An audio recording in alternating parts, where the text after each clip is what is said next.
Hello, this is Yaro here. Apologies for the audio quality. I've just moved house from Melbourne to Brisbane and my microphone hasn't arrived yet from the move. So, I'm going to go through each of your questions now and reply. Number one, you asked me, Yaro, tell us a little bit about your background. What is it you do and what led you to making money online? Well, I've been an online entrepreneur all my adult life. I got my first internet account thanks to my university studies. They gave me a dial-up internet account, and that's when I discovered everything to do with the internet. And this was the early days. 1998 was when I first went online, and I basically fell in love with it. And I always had the goal of being an entrepreneur and not having a job. That was my primary goal, not having a job and having freedom.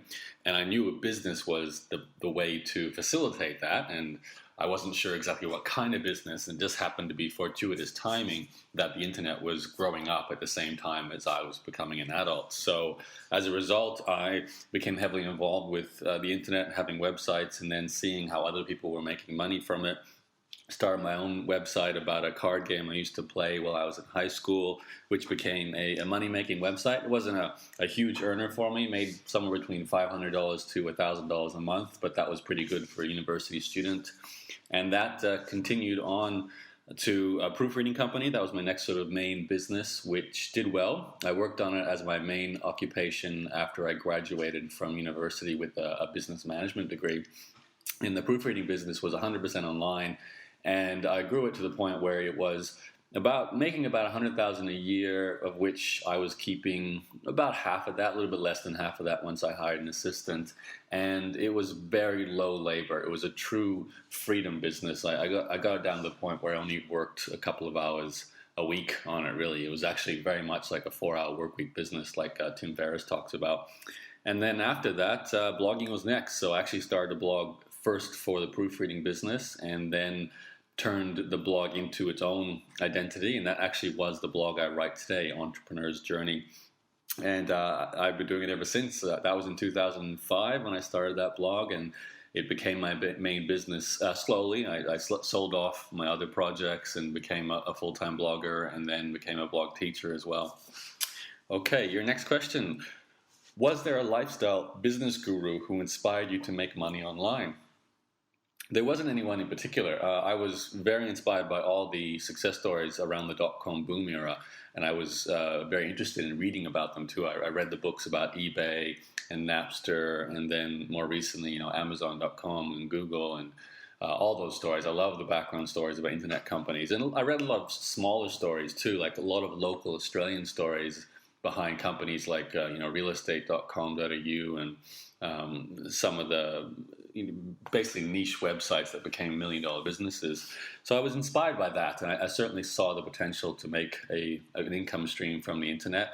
No one in particular was responsible for it. It was really the collection of everyone doing it, and just hearing about it in the news. Back then, very much like today, the internet companies were being talked about as mainstream news stories, especially if you're in that sort of new category. Like, at one stage eBay was the hottest thing, and then we started to move towards I guess a lot of e-commerce type businesses became the hottest thing, and then it moved on to blogging and then social media, and it's constantly evolving, and there's always a new hot thing going on. Probably today it's apps. So I'm always inspired by what people are doing in all these different cool business areas. Question 3, you asked me, tell us about your websites and how you make money from them.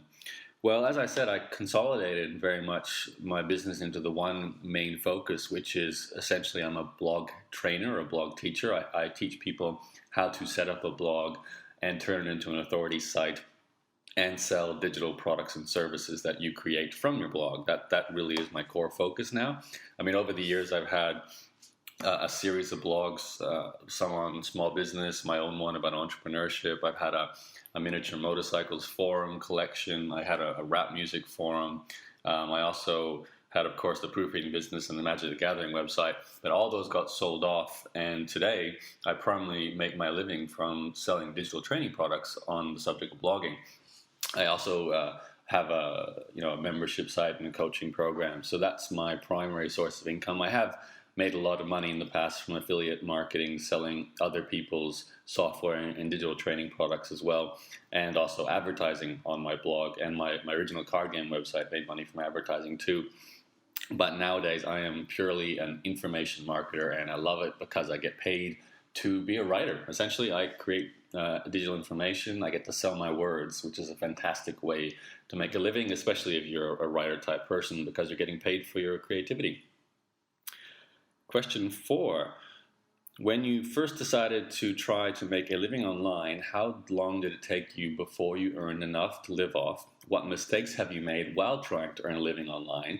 And what would you have done differently? All right, 3-part question. Well, my first attempt to make a living online never became a full-time business. So, my proofreading company was my first full-time income. Prior to that, my card game website was a successful business, but not a full-time income by far. I still had a part-time job back then. So really, for me, the first time I tasted the situation where I was paying my own rent, paying my own food, was with my proofreading company. And that probably took a year to get to that point. I do remember I was running concurrently both the card game website and the proofreading business. So once they reached about sort of $2,000 to $3,000 a month in income, for me that was enough to live off, being a single guy. So and that happened, if I think back, around, let's see, I started the proofreading company in 2000, and I think I didn't focus on it though until about 2002, after I graduated from university. So by 2003, I was living in a rented apartment, a share house, and making my full-time income from those 2 projects. So it took a while, but I'd really like to talk more about how long it takes to grow a blog, because for me, I was making money from the proofreading company, and then I sold off the card game website, and then I started the blogging. And then the blogging took me about a year to get to the point where it was equaling the same amount of money I was making from the proofreading company. And of course, it's got a much better profit margin. I was keeping 100% or almost 100% if you take out the basic technical expenses of the money I was making from my blog. And that got to $2,000 a month by the end of 12 months of blogging. The biggest mistake I can remember from the early days was being very slow to jump on the email list bandwagon. So I had been studying internet marketing by that stage, and I knew the power of email. I was actually using it somewhat in my proofreading company by having an autoresponder sequence there and a newsletter, but it wasn't a super effective tool in that business. I had seen a lot of internet marketers do amazing things with email and affiliate products. There were a couple of guys, I remember hearing their stories of how they would send one email to their newsletter and have $25,000 in sales come back. So I got very excited by that, but I was a little bit late to the game with combining my blog with the newsletter. Bearing in mind, this was during the era when people were talking about RSS, so a really simple syndication was the mechanism people were talking about as the new method to subscribe to content from a blog and from all content from the internet. And as time went by, we now know that RSS did not eventuate to become the new tool, and email still remains the main communication tool we have to connect with our customers that has the highest response rate. So it wasn't until 12 months after I started my blog that I put my email newsletter opt-in form on the blog and started to build that aspect of my business. So the main mistake I always tell people I made was waiting 12 months. I should have an email newsletter from day one, and so should you if you're starting a blog and you're listening to this. Question 5. Tell us about the online courses you offer and how do they help people? Well, I've actually been spending the last about 18 months now creating a range of products to suit different needs. So I've known, based on my own experience and people I've coached over the years, that everyone has these sort of different goals and starting points, and I've actually made money in a few different ways too. So I've just finished the completion of what I call my entry-level e-guides. So I have one on buying and selling blogs and websites, which is something I did as a part-time sort of semi-passive income strategy. I also have one on traffic, blog traffic, so how to get your first 1,000 subscribers to your blog.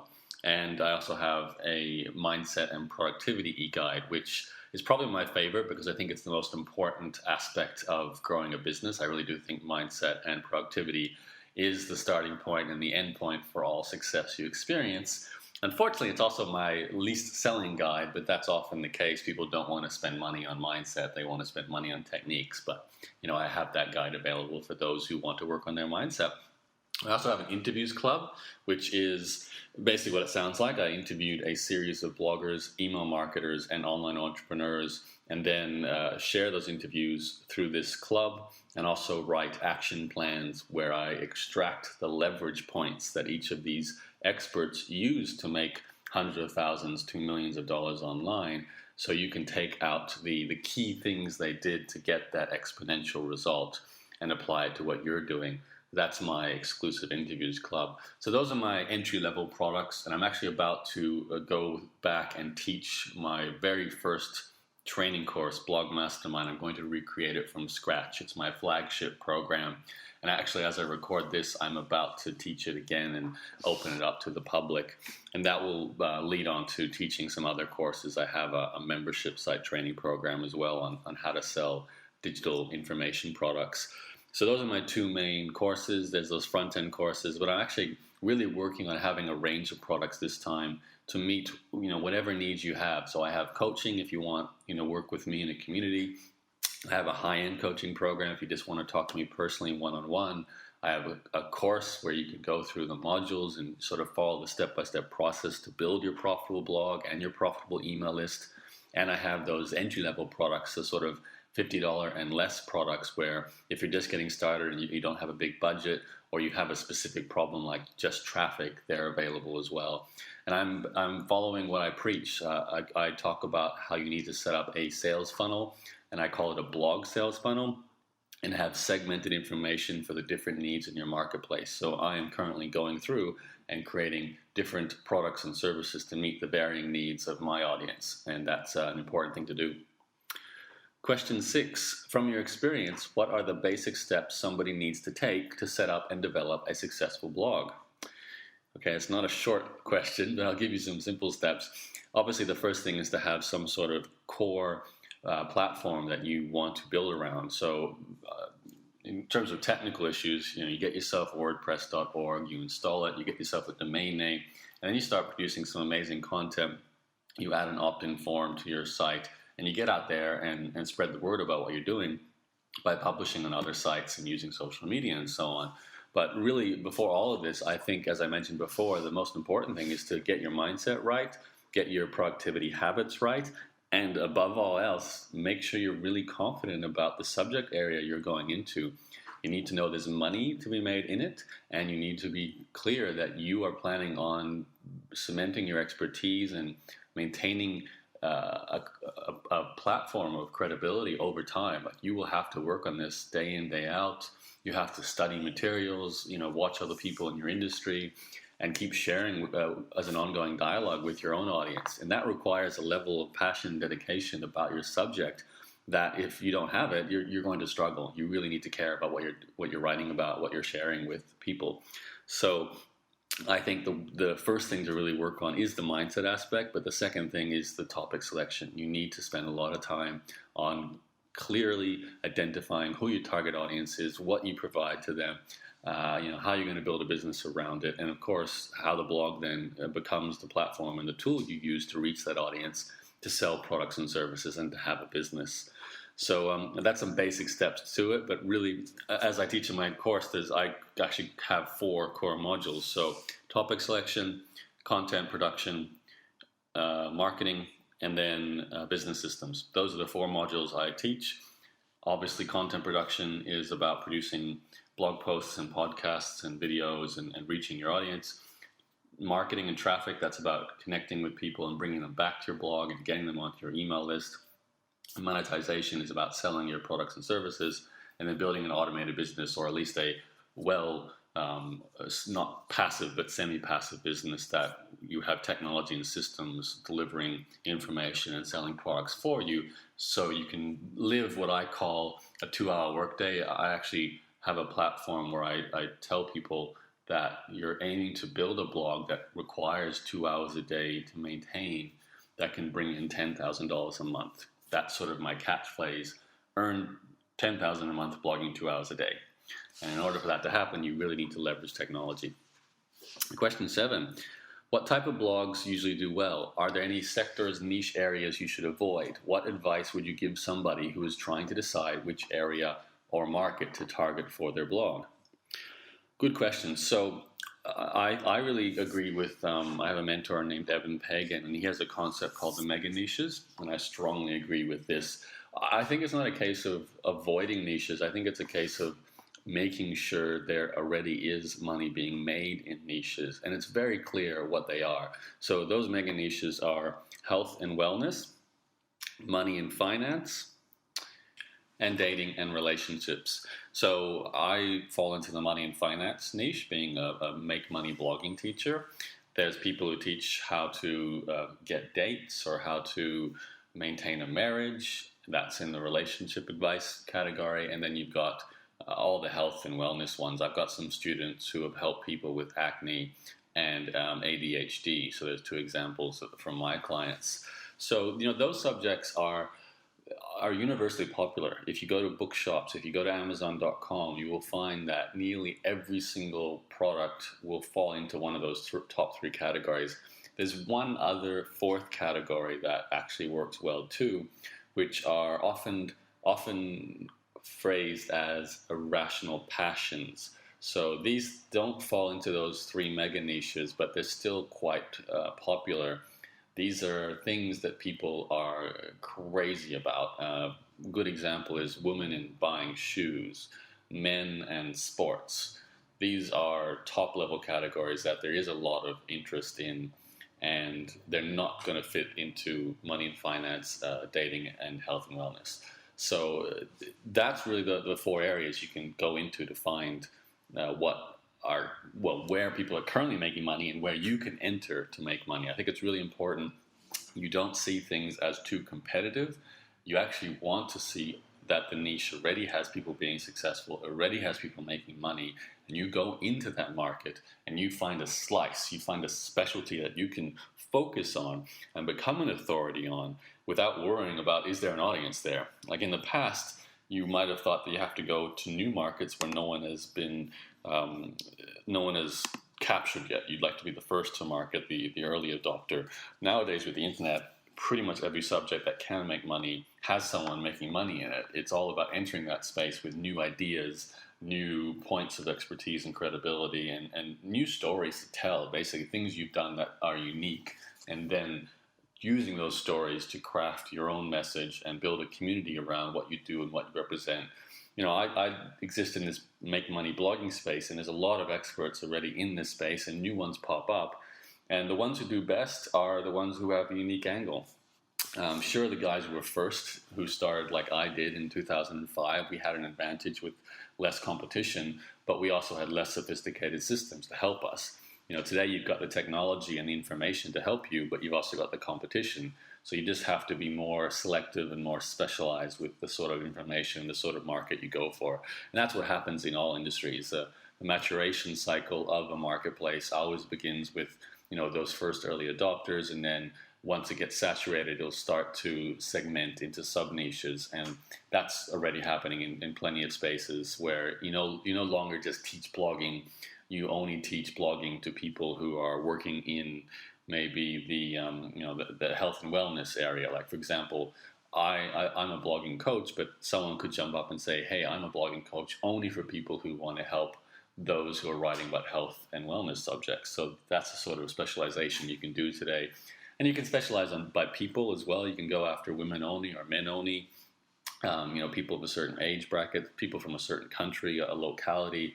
There's so many ways to subdivide niches. It's just a case of you being comfortable and confident about the area you're going after. Question 8. Generally, what kind of blog posts are the most popular? Well, the ones that are most valuable. That's the simple answer to that question. In today's internet world, often the best blog posts are the ones that have an amazing headline. The headline is always the first and most important aspect of a good blog post. Usually they use different modalities of content and not just one. And by that I mean they're written as well as contain some sort of imagery. Often they'll have audio and video content as well. So you might have a written blog post with an embedded video that can be downloaded as MP3 as well as an infographic or some other pictures. And that's just so you can meet all the different ways that people like to consume information. I'm not a video person. I'm more of an audio person or a scanner of text. Some people much prefer video. It's just making sure you meet the needs of all groups and all types of learners. And also, often the best blog posts are either very timely. So some blogs are quite heavily based on having the most up-to-date information about what's going on right now, while others are more entertainment-based and some are more teaching-based. I focus on the more teaching area, so creating what I call pillar content, which often will be posts about how to do things or defining subject matter. It's all about establishing your expertise by demonstrating it through your stories and through your teaching, your step-by-step instructions that you provide people. And if you want to see what the best blog posts are, you really have to go and simply go onto Facebook and see what's being shared the most. It's quite clear that the headline will be the most powerful driving force, and that's why I recommend to all my students that you study headline writing as one of the most important aspects of blogging, and I cover that in some of my programs as well. Question 9, how realistic and likely is it for the average person to make a second income or leave their day job by creating a successful blog which makes them money? I think it's very realistic if you're serious about it. I mean, it's one of those how long is a piece of string questions. If you believe or if you want to do it, and if you are prepared to put in the effort and not give up and keep trying even when you're failing and adjust and pivot as you're going along, like all entrepreneurs have to learn how to do, then anyone can earn a full-time income from a blog.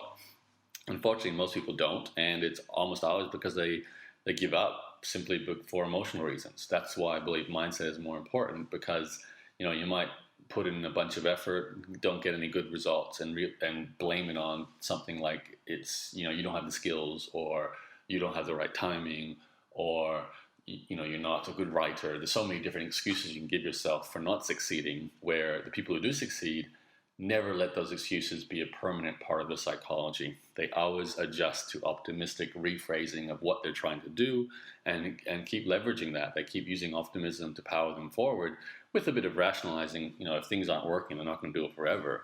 But they always keep moving forward and learning from mistakes. And that's the path for success in anything in life. You keep doing it, you keep changing as things are going wrong and improving until they're going right. And then when things work, you do more and more and more of it. Simple as that. Question 10, how can bloggers attract visitors to their blog? What advice do you have with regards to getting ranked in Google, SEO advice, etc.? Is content king, or can good SEO put blogs with bad content on top? I've never been an SEO expert, and I don't advocate focusing on SEO. I focus on the people I'm serving. I really believe you have to know your marketplace well so you can provide the content they want. And today, if you want traffic, it's all about being published. Not just being published on your own blog, because you control that.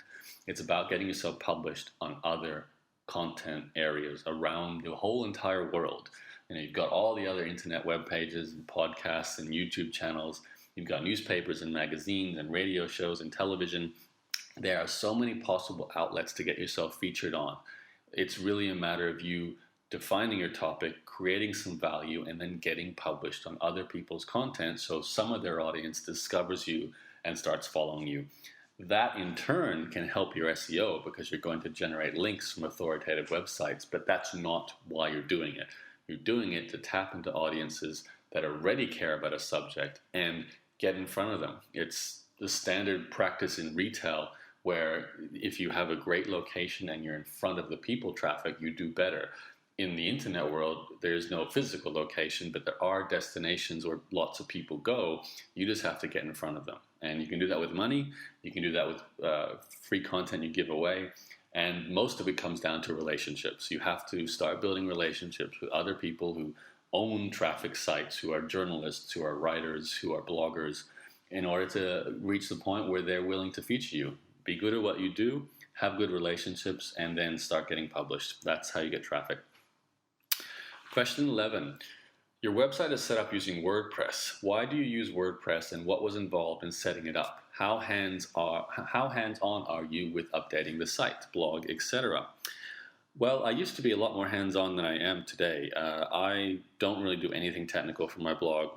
besides go in there and type a blog post and edit it and publish it. I used to do all the design work and make the plugins work and so on as well, but I have had a technical support person for the last 10 years. I mean, different people, but I've always had help. And I strongly recommend that everyone who's not technical themselves should be outsourcing technology to other people. WordPress is just the de facto standard nowadays for blogging. It's been like that for 10 years as well. It's open source. It's got a ridiculous amount of plugins and add-ons and tools. I think it powers 25% of the internet today or something crazy like that. So it's just a great blogging platform, a great content publishing platform. And if you know how to send an email through something like Gmail or Yahoo Mail or Hotmail, that's how easy it is to write a blog post. So, there's no excuses about it being too hard. You just hire someone to set things up and then away you go. Question 12, from initial idea to end product, break down the steps you take in creating your online courses. What software systems did you use to create and publicize them? What advice would you give to somebody wanting to create and sell their own online product, for example, a book or an online training course? That's a huge question. I don't think I can cover all of that. I have an entire 6-week training course on answering those sorts of questions. But for me, courses are... There's two things about courses. You're giving people the right information in the right order for them to study it. And it's very important that you're also helping them eliminate information. So at the moment we have information overload as a problem. So I think why there's a great opportunity for people like myself and anyone else who wants to teach and sell digital training products is the opportunity to help people gain clarity by removing the information they don't need and only giving them the information they do need. So I always focus heavily on what's called the 80-20 rule, which you may have heard of, the Pareto principle, which simply means there is a small number of variables responsible for a large number of outcomes. 20% of the variables are responsible for 80% of the outcomes. This is the law of nature, and it's running on a power curve. So there will always be a small number of most important things to focus on. And that's the same for blogging. There are only a few key things you need to do with blogging. Create valuable content, get yourself published. That's what you need to do. Get good at headlines. There was an 80-20 rule for content. The headlines were responsible for traffic than anything else. So when it comes to creating a course, I generally see things in what I call a blog sales funnel. So, you might have your blog on a sort of general topic, then you have an email list that's more focused, and you have a product which is even more focused. So, my blog is about entrepreneurship, my email marketing is about specific aspects of blogging, and my products are also about even more specific aspects and more detailed information about blogging. I look at creating products as something you should get doing as soon as you can and remove as many of the barriers as you can, in particular technology. When I first created my first ever training product, it was literally just a WordPress site with articles written into it with one password that everyone used to access it, and an email list. I sent out the emails for information with the password. They logged in and went through a lesson, and that's it.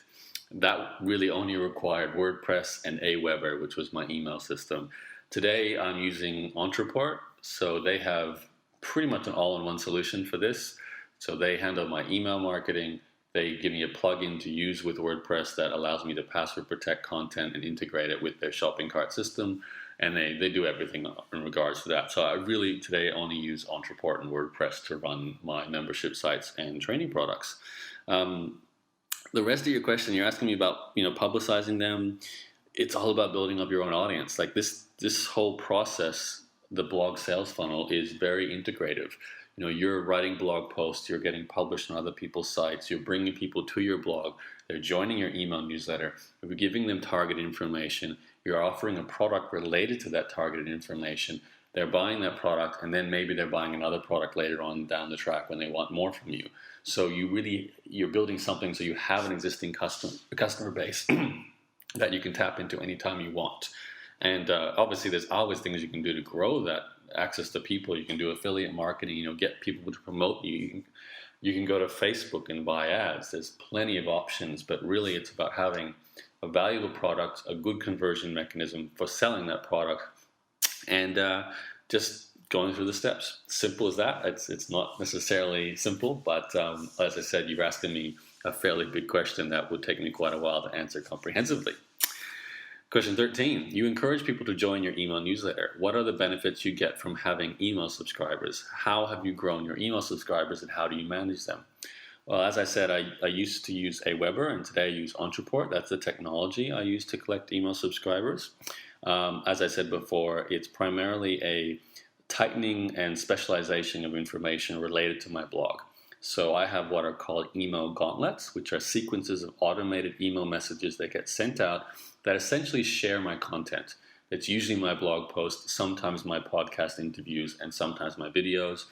It shares related information, and it also sends out offers. So I might give people a week's worth of free information that's helping them with the subject. Then I might tell them I have a product on the same subject, and then I might run a special on that product, and then give them more and free information. It can get quite complex. This is why, as you get more advanced with this, you have segmented email sequences, and you're moving one person from one email newsletter to another, depending on what they do. But at the basic level, what I just described is it. It's targeted information for free, which is demonstrating your value, demonstrating your expertise, and if they want more from you, you have a product related to it, and that's it. In terms of how I've grown my email subscriber base, it's primarily through my blog. I've, for the last 10 years, almost exclusively used my blog to get people onto my newsletter, and I get about 500 people a week joining my newsletter just for my blog. That's no paid advertising. It's just all the content I've written over the last 10 years. Of course, there's so many things you can do today, from, like I said, getting yourself published to buying traffic to doing joint ventures and affiliate marketing. There's lots of options. It's a case of picking one or two pathways and getting good at it, and that's how you can grow your audience. Question 14. Why did you decide to start making YouTube videos, and how does it benefit your website? For example, generating traffic and sales to your website. How difficult is it producing them? Well, YouTube is probably my, I won't call it weakest, but it's the area I focus on the least of content. I'm a writer first, a podcast interviewer second, and a YouTuber third.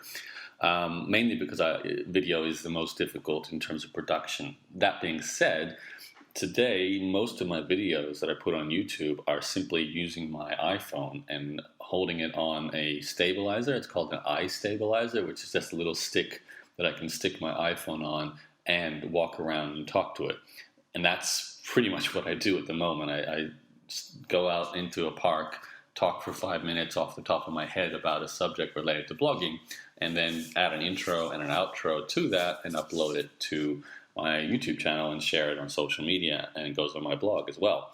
So, that's the simple answer. You can go to such a more complex level with high-end production and, obviously intros and outros, but also transitions and, music and background and effects. There's a lot you can do with video.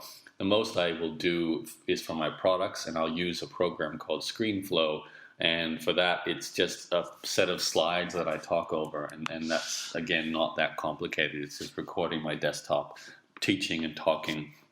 And that's it. So the reason why I think YouTube is important, though, is that people, as I said, learn from different modalities. So you've got audio learners, you've got visual learners, you've got written learners, you've got participation learners, people who want to be, in live events. So I find the more different types of modalities of content I provide, the more people I reach, the better my business goes. It's something that I think, in particular with video's case, that builds a strong personal connection with people, since besides meeting face-to-face, there is no stronger human-to-human connection you can create, certainly online. That's the strongest format, is with video. So that's why I do it. I think it's fun too. For me, often I choose to create content in modalities that I enjoy creating content in, and I do like podcasting, I do like writing, and I do like video, and I like to mix it up and have fun mixing it up. Question 15. Increasing numbers of websites now provide a podcast, and you have been running podcasts, including interviews, for a few years.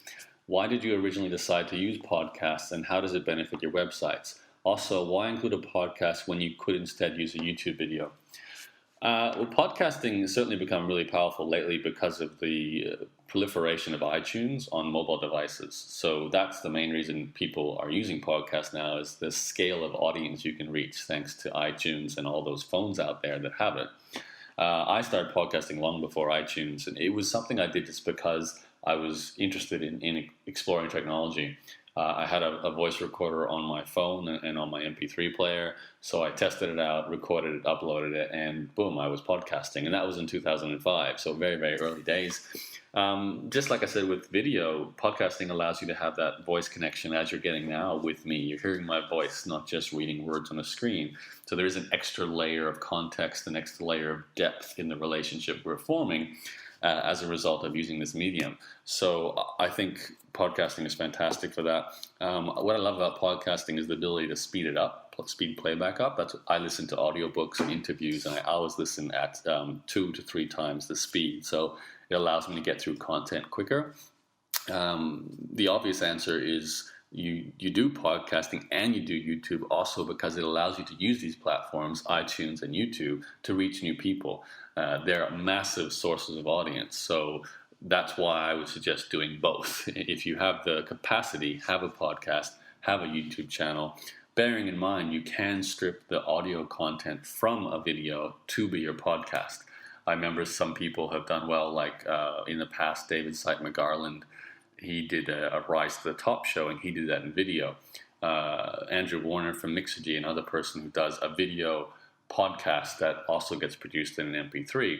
And Navid Mozaz, I can't remember how to pronounce his last name, he's been doing the same thing recently with video interviews. But they can really be converted into all formats. A video can become an audio can become a transcript, which is text. That's the real power of the internet, is being able to create content in these different formats and meet people where they are. Question 16.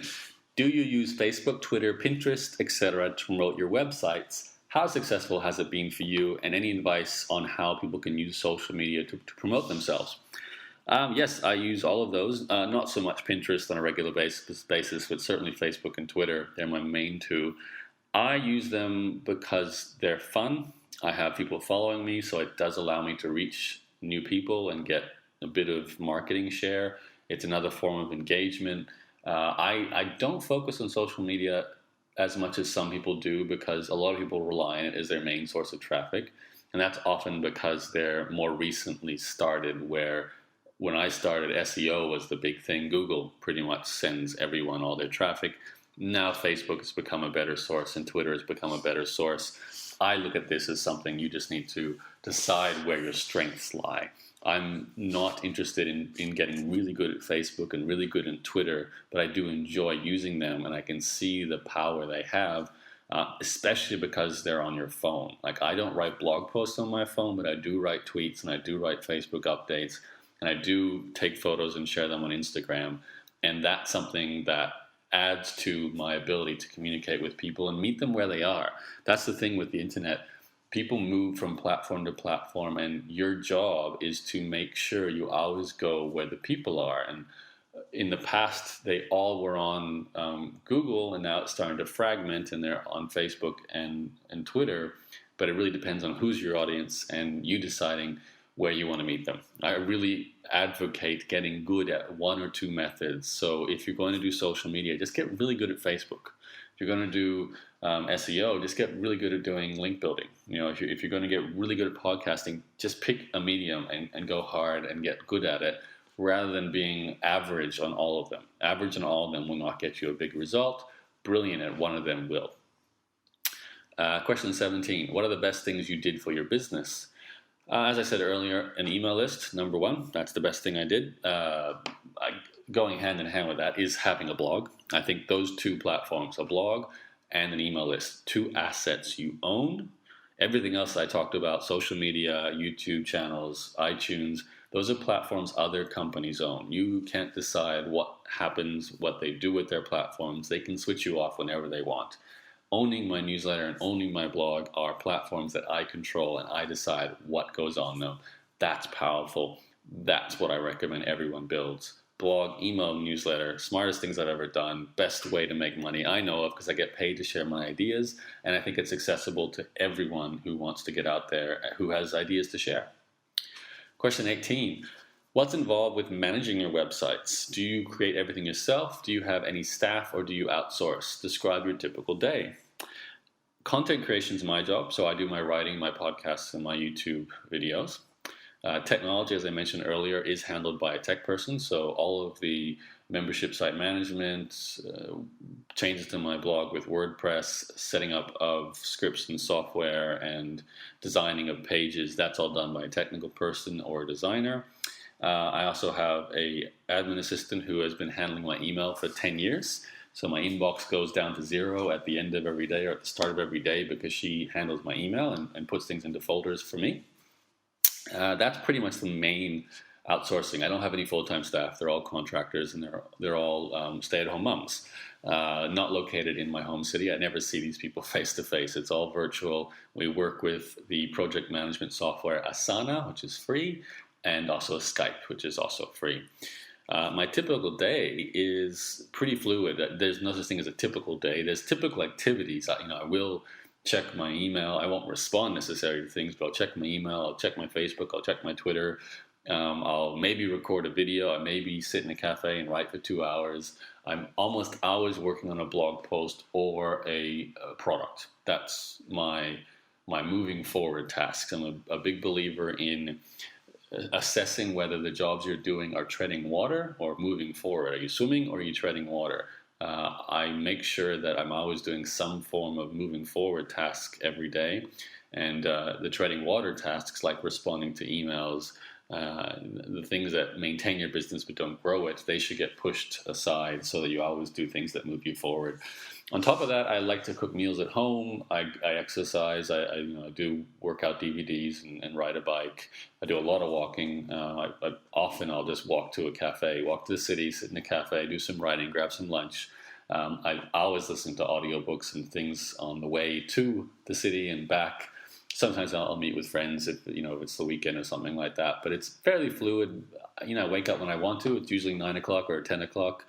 I'm recording this now at 10:30 at night, so I often do work at night before I go to sleep.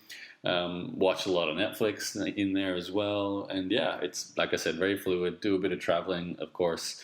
And I get to decide how I work. And best of all, I get to wake up with emails saying I've made money, which is the holy grail, I think, of having an internet business.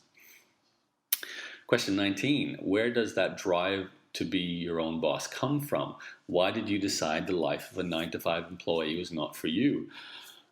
Well, freedom has always been the underlying principle that guides everything I decide to do. And money obviously gives you freedom, which often grants you time freedom. It certainly grants you location freedom. So money is sort of like the energy that allows you to create the other freedoms in your life.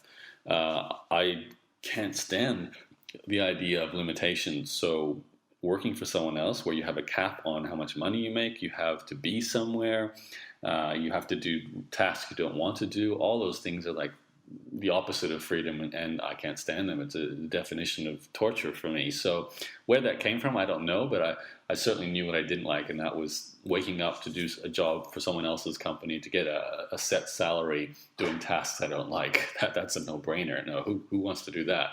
I understand for some people that it works well for them, but certainly not myself. And I don't know where it comes from. It's probably a personality type issue more than anything. There's certainly an entrepreneurial type versus a working type.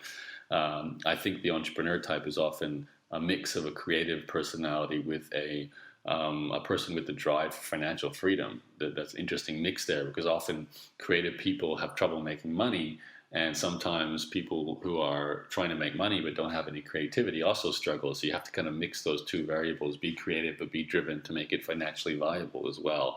And that's the mix to master as an entrepreneur. Question 20, what advice would you give to somebody thinking of starting their own online business? I would simply suggest you start yesterday. This is the thing with an online business or anything you're trying to get better at. You need to put in the hours. You need to keep learning through experimentation and action taking and adjusting based on what's working and what's not. The only way you learn and get tangible results is putting things into practice to see what happens. If you do this, do you get an audience? If not, change it. If you do get an audience, take the next step. That kind of feedback can't happen if you're just thinking about it or if you're just studying. There has to be a component of actual evidence-based experiments. You have to experiment and test, and that's how you create stories and get results. So the sooner you start doing that, the better. Question 21, the last question, what are your plans, goals for the next 6 months? I simply am rolling out my 2 main courses. That's for the 6 months, I'm releasing blogmastermind.com and membership site mastermind.com. My 2 courses on pretty much how to create a blog and sell digital training products and services. And that's going to keep me very busy for the next 6 months. So that's my main focus. All right. Thank you for what was a pretty epic interview. I hope you got something out of that. Nothing else to say. My name is Yaro. You can find me by Googling Yaro. My blog, my podcast, my YouTube channel, my social media, everything will show up on that. And I'm also trying to have something easy to spell and remember, a bit like Madonna or Oprah. So Yaro. Thanks to everyone listening in. Goodbye.